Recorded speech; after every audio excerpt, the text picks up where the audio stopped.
नमस्कार दोस्तों मैं सुनीता संस्कृत गुरु चैनल में आप सभी लोगों का स्वागत करती हूँ।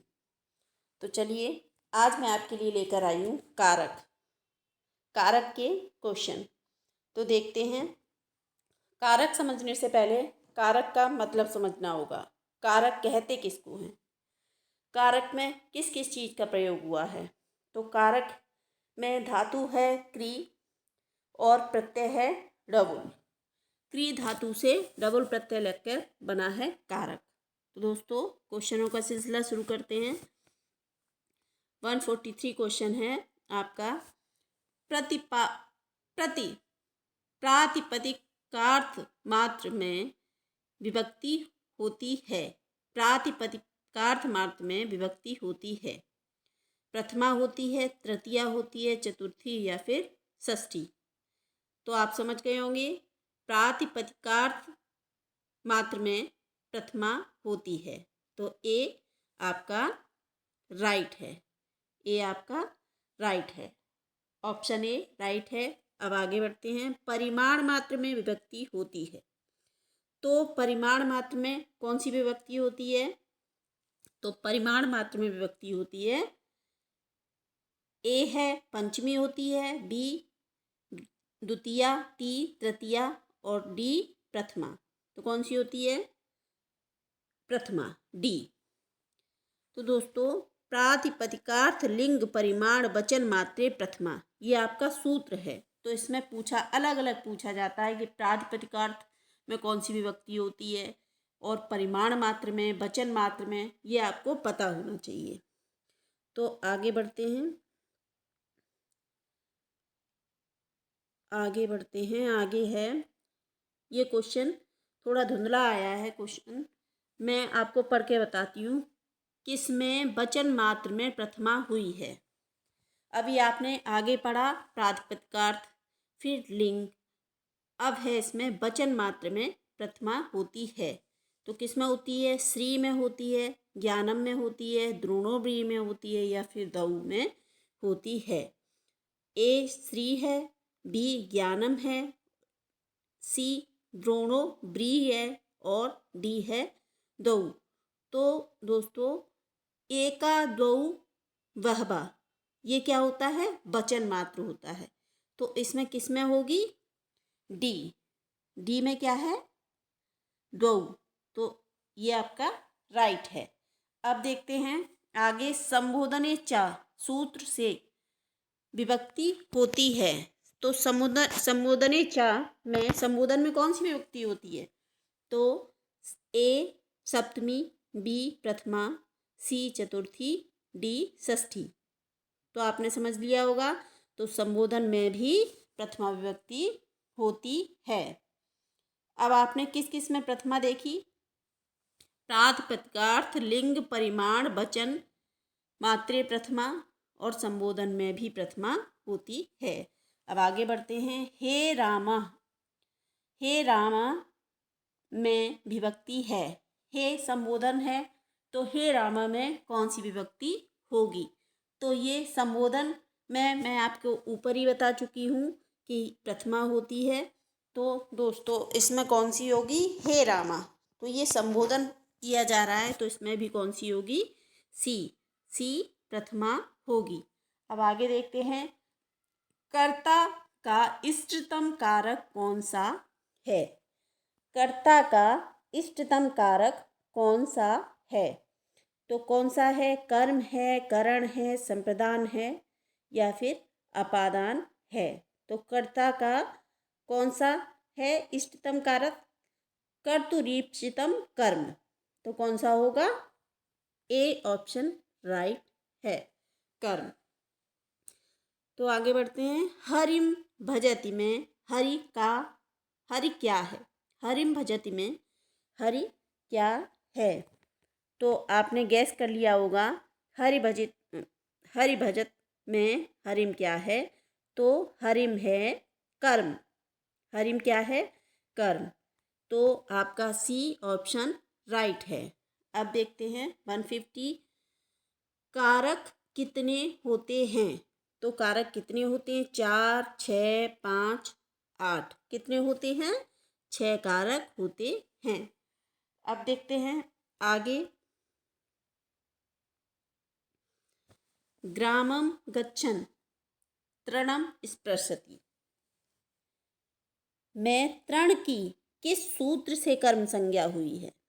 ग्रामम गच्छन् तृणम स्पृशति में तृण की किस सूत्र से कर्म संज्ञा हुई है? कर्तुरीप्सितम कर्म तथा युक्त चानिप्सितम कर्म अकथितम च कर्म प्रवर्चनीया। अब आपने सोच लिया होगा कि इसकी किससे कर्म संज्ञा हुई है। तो इसकी किससे हुई है? तथा युक्तम चा नीप्सितम। ठीक है, बी। इसकी किससे हुई है? बी। अब देखते हैं तथा युक्त चानीप्सितम सूत्र से किसकी संज्ञा होती है? किसकी होती है? तो तथा युक्तम चानीप्सितम कर्म। तो क्या होती है? इसकी कर्म संज्ञा होती है। डी आपका राइट है। अकथित कर्म की गिनती में यह धातु नहीं है। धातुएं कौन कौन सी होती हैं? दुह याच पच दंड रुद्र प्रच ची ब्रू नी ह्री कृष्वा शास मथमुस।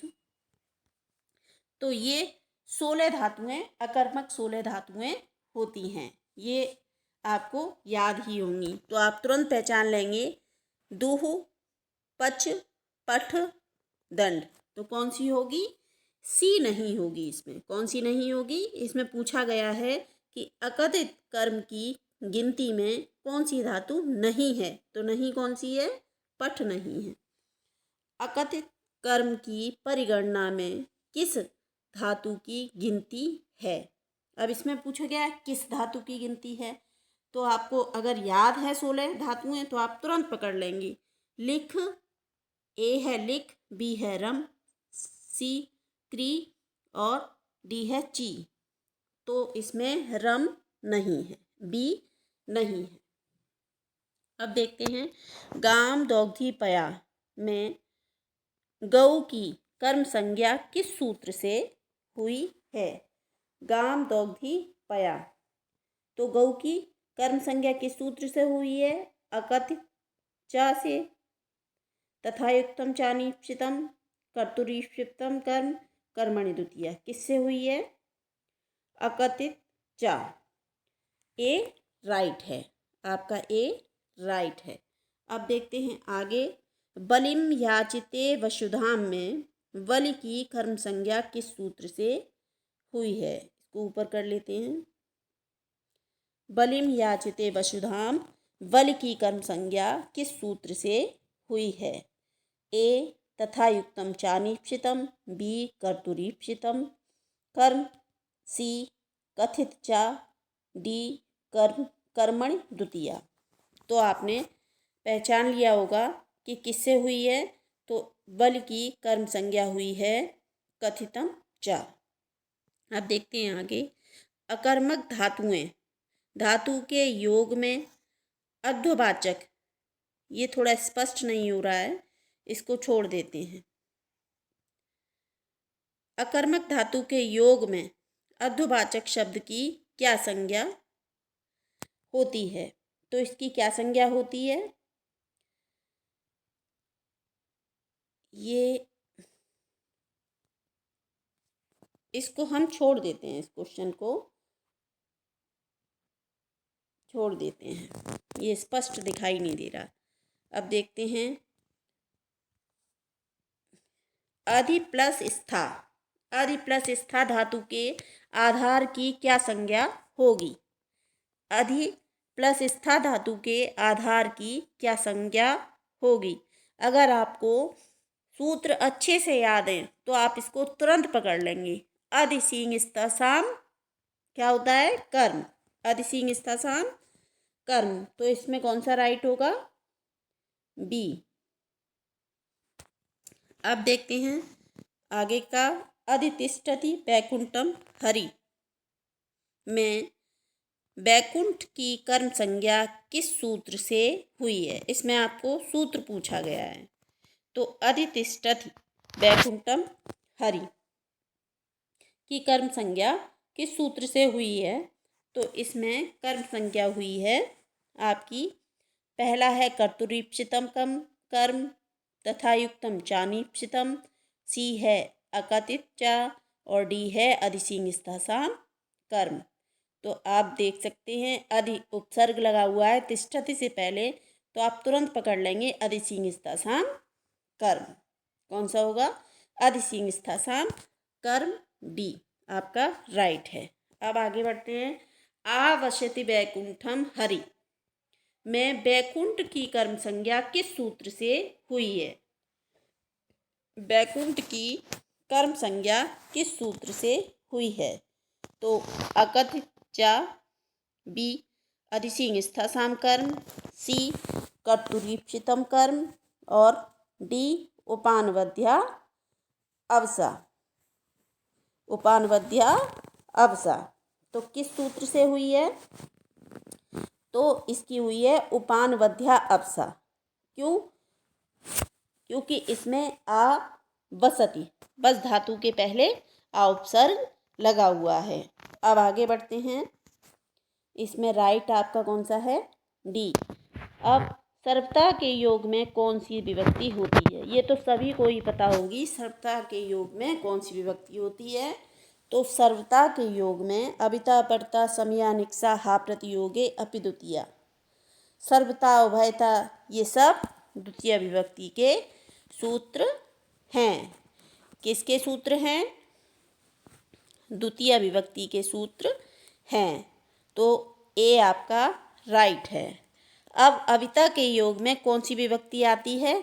तो अबिता के योग में आप अभी मैंने आपको सूत्र बताया, अबिता परता समय निक्सा हा प्रतियोगी अपि द्वितीया। तो इसमें अबिता वर्ड पूछा गया है तो आप तुरंत द्वितीय विभक्ति पर सी आपका राइट है। अंतरा के योग में कौन सी विभक्ति होती है? अंतरा के योग में कौन सी विभक्ति होती है? तो आप तुरंत समझ गए होंगे, डी द्वितीया। उभयता सर्वता अबिता परता समय निक्सा हा प्रतियोगे अपि द्वितीया अंतरा सर्वतः ये सब द्वितीय विभक्ति के उदाहरण हैं। अब है जप मनु प्रावर्स में ये एक मिनट को थोड़ा आगे बढ़ाते हैं। ये